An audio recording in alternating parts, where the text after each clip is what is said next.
To create something, you have to go up against the threshold of where you have been in the pursuit to get to something else. Here's the reality. Most of us in our creative life are being pulled forever in the opposite direction. We're juggling work, family, friends, children, the tax man, all of the different conflicting ways that life deems to get in the way and pull us away from that thing that we most want to do in our lives. Fuck! And this is exactly what's happened to me. Oh, bloody hell. What's happened to me over the last 3 weeks? I've just had this crazy work period, had some great jobs. I've done an indie doc for Berlin's Underground. I've done 3 music videos, worked for the Wall Street Journal, and it's been great. And I haven't touched any musical instrument for 3 weeks, and it totally pains me. Now, what it's formed in me is this feeling of block.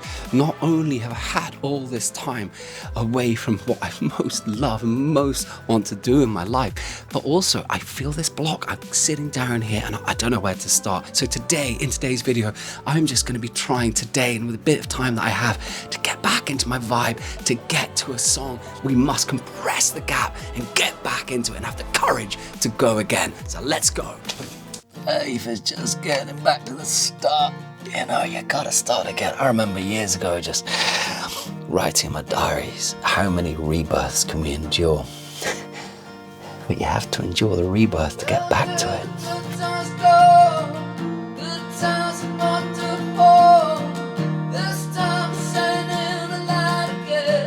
So guys, as we get onto this journey of trying to reconnect to what it is we most want to do, one thing I'd just like to share is remember the value of cleaning up. When I got in after these last 3 weeks of all these jobs, I had SD cards everywhere, my camera gear, every wire was tangled, boom poles, just everything littered. It was a carnage. It was like a bomb site in here.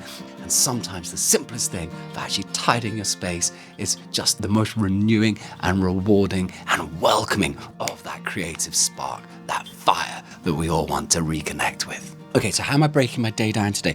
What I'm doing very first of all is I've got a critical client task that I can get done in half an hour. So I'm going to smash that out, get that done. Secondly, I want to get some of the smaller things that I want to get done. So I want to get my Substack, my newsletter written, because this is the day that I must get it done. And then I'm saving my evening and hopefully afternoon energy for getting back to music. Come on, if I can just crunch out a few of these tasks, then hopefully I can just get back in. That's the key. Come on. Sometimes you make the biggest leap forward by stopping obsessing about getting stuff done. So guys, I've finished my morning's work, a little bit of client work. I've written my newsletter, got into a good flow. I like to go into deep work, so I put 2 hours on and I just went and absolutely got it done. And the wonder of that was not only have I got that bit of work out of the way, it's one of my weekly rituals to write the creative life, but I've also got my head really clear, both about what I want to talk about in this video, but also about getting my mind right for what's coming next. To return to your work, you have to face starting again, and that can feel like failure, like going backwards, but it's not. It's an act of courage, because most people don't fall away from creative life by choice. They fall away because they never quite make it back. It's one of the things that we are so quick to do when we're very busy and we can't get to the thing that we love, is that we can start thinking that we're lazy, and it's nothing to do with laziness. It's for the fact that you're overwhelmed. But what happens in this space is that you start having this negative self-speak, and you start thinking, man, I'm uninspired. But the reality is you're not uninspired.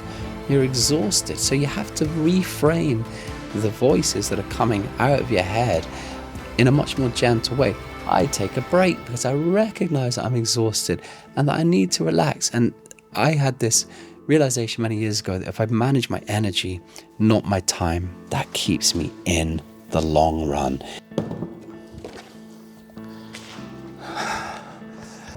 There's a point in a creative break when it stops being time away and starts becoming resistance.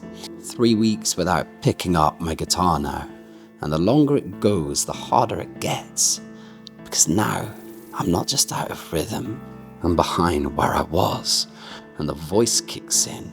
Why didn't you just keep it going, even a little? And yeah, in some ways, the voice is right. I'm at my best when I find a way. But sometimes, life calls. And you have to do what you have to do to keep going. So here's the thing, you just have to pick up the damn thread, because sometimes the time away sharpens the emotion, and when you come back, there it is, raw, clear, ready. Today I'm picking up my guitar, not to write a song, not to be productive, but to see what is there. And outside Mahalla is doing amazing Mahalla things, so I'm just going to go and take a peek because there's some type of maverick event going on. So one of the things I've been looking at today is this question of if my resistance is coming from the work and how busy I've been, or whether that is actually just something that I'm using as an excuse not to address other questions about my musical life. So my breakthrough today is hearing that, is recognizing there is this resistance. What is it that I'm so fucking afraid of? What am I not turning and facing? It's sometimes all you can do. Like, can you just do the smallest damn thing? Because that, at the end, the smallest thing, that's what gets you back on your path. So, I think now what I'm going to do is just rough out some lyrics to really just kind of get a draft from all of this stuff that I've been putting down into my notebook. Guys, so I've roughed out these lyrics. I think they're not there yet, but I've had a really good stab at it. So I'm going to try and rough out a very quick, probably just acoustic demo with these words.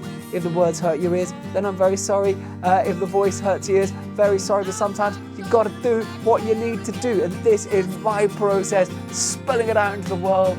Idiotic, wonderful, beautiful, ridiculous as that may be.